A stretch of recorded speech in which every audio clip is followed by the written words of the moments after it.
right, guys, a little Jane's addiction to get us started with our exponent review. All right, so you're going to get a worksheet with a ton of these kinds of problems on there, and so I want to kind of work some things through.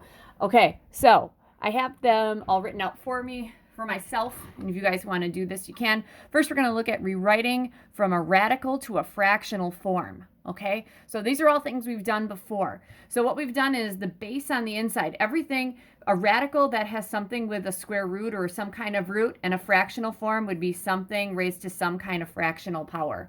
All right, so the way we did this, the x was always that base, okay? Then we get the fractional power, the root was always the denominator, and the exponent inside was always the numerator. There it is, x. The sixth root of x to the seventh is the same thing as x raised to the 7/6 power. Now, when I do something like the square root of y, okay, it's understood that this is a square root and the y is to the first power. So this would be y raised to, okay, this would be a 2 down here because that's my root and a 1. There you go. So going in the opposite direction, we got a fractional and we're going to do a radical. So my radical here, okay, on the inside, I'm going to have an 8. Okay, this is going to be the cube root of 8 squared. All right. Now, I actually like this example. Totally didn't think this was going to happen, but what I can do is I can actually simplify this. Although on your worksheet, just know you guys don't have to simplify. All you're going to do is write it. So if I want to take the cube root of 8, what do I multiply by itself 3 times to get 8? 2. So this here is 2. If I square that, it is 4. There we go. All right. Then the next one, I have k raised to the x over 7th power. This is going to be, okay, my radical, k is here. My root is always the denominator. X goes on the top. Boom, that's what it is. So you're just going to be rewriting them. Like I said, you do not need to simplify anything like that. You're just going to rewrite them. Okay, so then we're going to have a couple of them where you're actually simplifying some things. What we've done, I think we did this back in chapter 2 or 3. So first one, I have 3x squared times 6x cubed. We're going to multiply these guys together. 3 times 6, that's 18. Okay, x squared times x cubed. So x squared, there are 2 x's here, and there are 3 there. How many do I got now? 5. So I'm going to have x to the 5th. All right? Now, next one.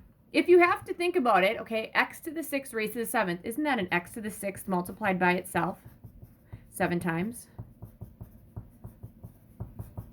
So I've got 1, 2, 3, 4, 5, 6, 7. There's 7 of them. So that would be x to the, okay, I got 6, 12, 18, 24, 30, 36, 42. Oh, well, aren't you just multiplying those together? Power to power, we multiply. All right, so that's the rule where I'm going power to power. All right, that brings me to my next example. Okay, AB all over C cubed. If you have something like this in the parentheses, what you're going to do is you're going to cube everything on the inside. So it's going to be A cubed, B cubed over C cubed. I can't combine anything here. That is my answer. All right, next one. 4x to the 7th, y to the 8th, all over 5x to the negative 6th, y squared. All right, so here we go. I'm going to always keep my fraction bar. If I don't need it, I'll get rid of it later. All right, so 4/5. Nothing goes into 4 and 5, so I'm leaving the 4 here, and I'm going with a 5 there. All right, x to the 7th and x to the negative 1st. Okay, or negative 6th, I'm sorry. To make a negative power positive, we have to flip this up as an x to the 6th. Then if I combine those, that's x to the, if I got 7 here and 6 there, that's 13. All right. Then y to the 8th over y squared. I have 8 y's here, 2 there. These 2 divide out with 2 up on top, leaving me with 6 on the bottom. All right. So that's it. It's 4x to the 13th, y to the 6th, all over 5. All right. And last but not least, order of operations.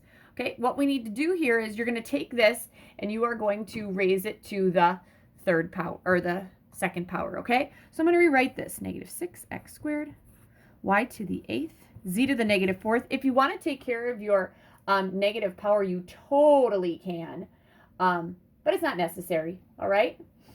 And then what I'm going to do next is I'm going to square everything on the inside. 3 squared is 9.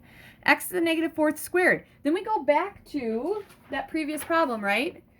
Didn't we go power to power, we multiplied? All right, here we go. X to the negative 4 times 2, that's negative 8. Y to the 6th squared, that's going to be y to the 12th. And then z to the 4th squared is going to be z to the 8th. All right, so here we go. I have some negative powers. So what I'm going to do is I'm going to put this all like this. And I may have to flip some things, and then I'm going to have an answer. Actually, I'm going to run out of some room, so I'll go actually on the bottom. Okay. Let's go. No, I'll be fine. Okay, negative 6 times 9, that's negative 54. All right, for my answer, I might have a fraction, so I'm going to put that there. Okay, x squared times x to the negative 8. Okay, this guy goes down here as an x to the 8th. So then if I have an x squared over an x to the 8th, these two divide out with 2 down here, leaving me with 6. So there's an x to the 6th in the denominator. X's are done. Y to the 8th times y to the 12th. So if I have 8 y's here and 12 there, wouldn't I have 20 all in the numerator?